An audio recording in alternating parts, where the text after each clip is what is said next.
Start. अध्यक्ष महोदय, हमारे दल ने असम राज्य की समस्या को जिस रूप में समझा है उसको हमारे दल के नेता ने इस सदन में अपने भाषण में स्पष्ट रूप से यह कह दिया है।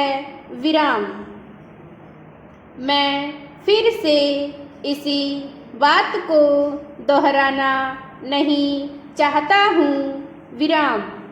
मैं इस बात से पूरी तरह से सहमत हूँ कि यह समस्या एक गंभीर समस्या है और देश की एकता के लिए, देश की आर्थिक स्थिति के लिए यह एक कठिन समस्या बनी हुई है।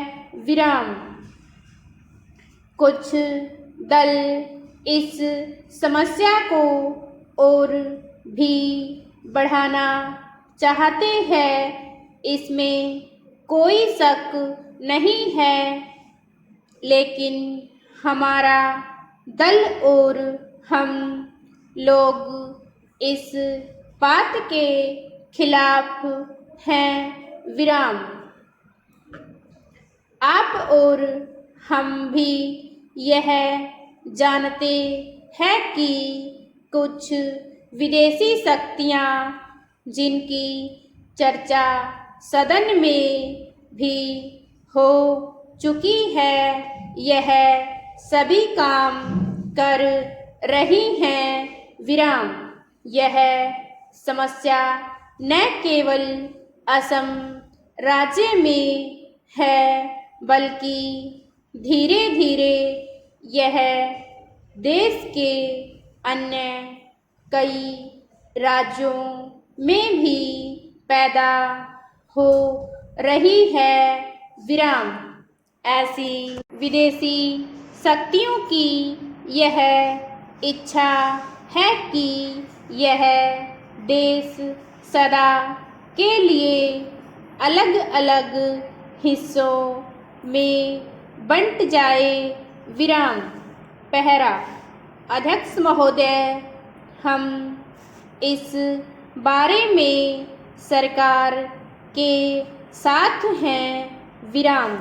हम अपने देश की एकता को किसी भी कीमत पर भंग नहीं होने देंगे। विराम।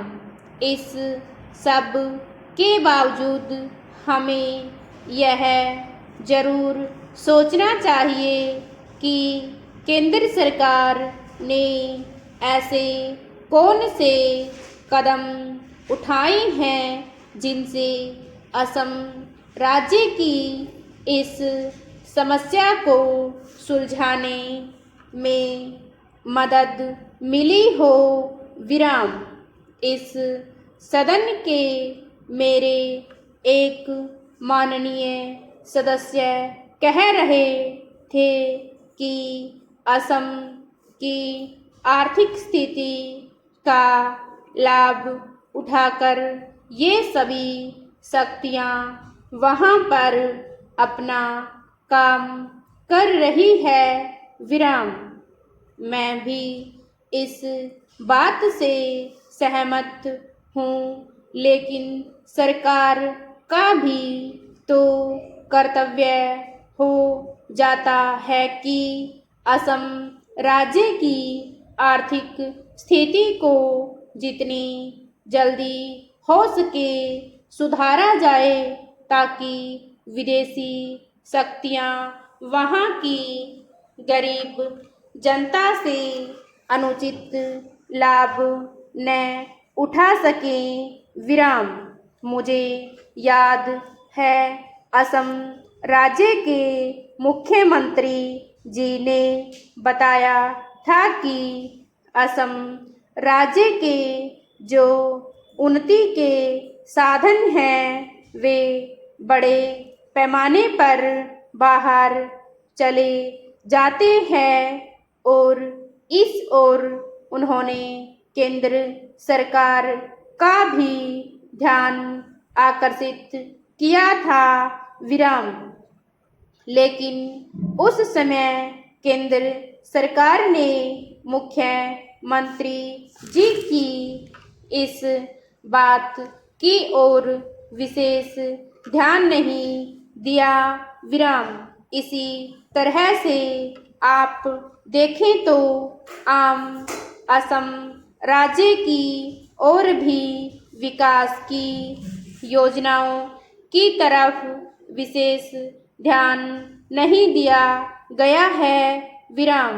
यही कारण है कि असम राज्य का अब तक उतना विकास नहीं हुआ जितना कि होना चाहिए। विराम।